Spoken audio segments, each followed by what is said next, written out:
আসসালামু আলাইকুম রহমতুল্লাহ। ভাই, মুসা আলহি সালাম তিনি এক মজমায় তখন আলোচনা করতেছিলেন। তো হঠাৎ করে মজমার মাঝখান থেকে এক ব্যক্তি দাঁড়ায় বলেছে, পয়গম্বর মুসা, এই জমানার মধ্যে সবচেয়ে জ্ঞানী ব্যক্তি কে? মুসা আলহি সালাম তো বলে দিলেন যে আমাকে যখন আল্লাহ তালা নবী বানাইছে আমি সবচেয়ে বড় জ্ঞানী। এটা আল্লাহ তালার কাছে বেশি ভালো লাগে নাই। আল্লাহ তালা তিনাকে শিক্ষা দেওয়ার জন্য হজরত খিজির আলহি সালামের কাছে পাঠাইলেন। খিজির আলহি সালামের কাছে যখন গেলেন, মুসা আলহি সালাম কে নিয়ে খিজির আলহি সালাম এমন এক নদী পাড়ি দেওয়ার জন্য রওনা দিলেন। নদীর পথে যখন নদীর ধারে কাছে যখন গেলেন, দেখতেছেন কোথাও কোনো নৌকা নাই। হঠাৎ করে একটা সুন্দর একটা নৌকা দেখলেন। ওই জায়গায় মুসা আলহি সালাম এবং সাথে খিজির আলহি সালাম ওই নৌকায় আরোহণ করলেন। নৌকায় আরোহণ করার পরে মুসা আলহি সালাম ওই নদীর ওই পারে এবং খিজির আলাইসাল্লাম পার হলেন। পার হওয়ার পরে নদীর নৌকার মাঝে গিয়ে যে তারা ভাড়া দিবেন বা টাকা দিবেন, এর পরিবর্তে হযরত খিজির আলাইহিস সালাম একটা প্যারাক নিয়ে ওই সুন্দর নৌকাটাকে ছিদ্র করে দিলেন। মুসা আলাইহিস সালাম কিং কর্তব্য বিমূঢ় হয়ে গেলেন, রাগ হয়ে গেলেন। ব্যাপার কি? তিনি আমাদেরকে এই অবস্থায় নৌকায়, কোথাও কোনো নৌকা নাই, আমাদেরকে এই পরিস্থিতিতে তিনি আমাদেরকে পার করে দিলেন। ওনাকে ভাড়া দেওয়া টাকা দেওয়ার পরিবর্তে উনি আমাদের এই নৌকাটা সিদ্ধ করে দিলেন। মুসা আলাহিসাল্লাম রাগে বলেন, যেটা কি করলেন? খিজির আলাইসাল্লাম বলছে, আপনি সামনে বাড়েন।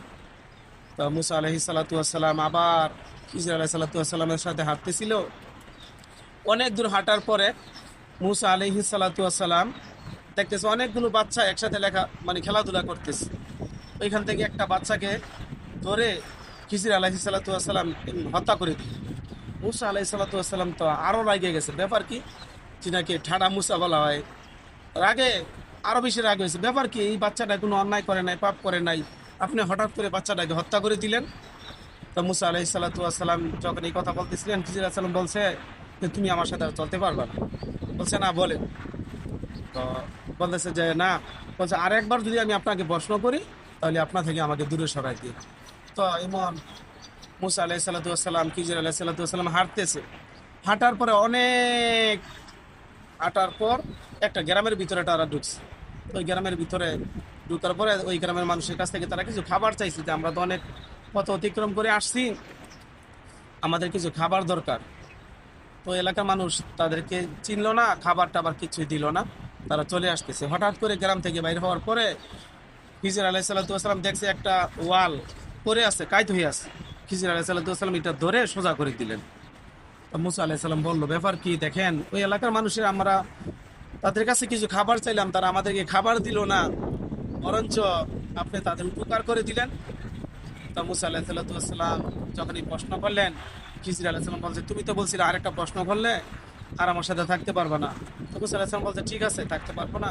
আপনি এখন বলেন যে কেন ওই নৌকাকে ছিদ্র করছেন, আর ওই বাচ্চাটাকে কেন হত্যা করছেন, আর কেন তাদের এই ওয়ালটাকে আপনি সোজা করে দিলেন?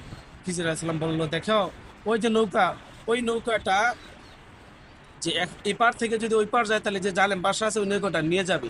আর এই মাঝিটা অনেক দুর্বল, যার কারণে আমি ছিদ্র করে দিলাম যাতে সে একটা খুঁত পেয়ে একটা দোষ পাওয়ার কারণে এই নৌকাটা না নেয়। তো মুসা আলাহিস সাল্লাম বলে, আচ্ছা ঠিক আছে, এটা তো আপনি ভালো কাজ করছেন। তো বলছে, বাচ্চাটারে কেন হত্যা করছে? মুসা আলাহি সাল্লাম প্রশ্ন করার পরে খিজির আলাইহিস সালাম বললেন, এই বাচ্চাটার মা বাবা পরহেজগার, খুব ভালো জান্নাতি মানুষ, আর এই জন্য তাকে হত্যা করে দিয়েছে। অদূর ভবিষ্যতে সে অনেক অন্যায় করবে, গুনাহ করবে, পাপ করবে, যার কারণে তাকে হত্যা করে দিয়েছে, যেন তার গুনার ভাগী তার মা বাবা এবং সেও না হয়। তো মুসা আলাইহিস সালাম বলছে, আচ্ছা তাহলে তো ভালো করছেন। তা আচ্ছা, তৃতীয় হলো, আপনি এলাকার মানুষের কাছে আমরা খাবার চাইলাম, খাবার দিলেন না, খাবার দিল না, আপনি তাদের ওয়ালটা সোজা করে দিলেন। বলছে, দেখো এই ওয়ালটা যে এই জন্য সোজা করে দিছি, এটা একটা ইতিমের সম্পদ, তাদের মা বাবা তাদের সম্পদগুলো এমন এই ওয়ালের নিচে রাখছে। এই ওয়ালটা যদি এমন করে যায় তাহলে এলাকার মানুষ এই সম্পদগুলো, গুপ্তধনগুলো পেয়ে যাবে, যার কারণে আমি সোজা করে দিছি, তারা বড় হলে এই সম্পদগুলো খুঁজে পাইবে। তা মুসা আলাহি সাল্লাম বুঝতে খুব ভালো করছেন। তা আল্লাহ রাব্বুল আলামিন খিজির আলাহি সাল্লামের মাধ্যমে মুসা নবীকে শিক্ষা দিয়ে দিলেন যে নিজেকে জ্ঞানী মনে করতে নাই, নিজেকে জ্ঞানী মনে করবা তাহলে আল্লাহ তাআলা তোমার চেয়ে আরো ভালো ব্যক্তির কাছে তোমাকে শিক্ষা দিয়ে দিবে, যেমন মুসা নবীকে খিজির আলাইহিসসালামের মাধ্যমে শিক্ষা দিয়ে দিছে। এই জন্য ভাই আমরা বলবো কোনো সময় নিজেকে কোনো সময় জ্ঞানী মনে করা যাবে না। আল্লাহ তাআলা যেন আমাদেরকে তৌফিক দান করেন।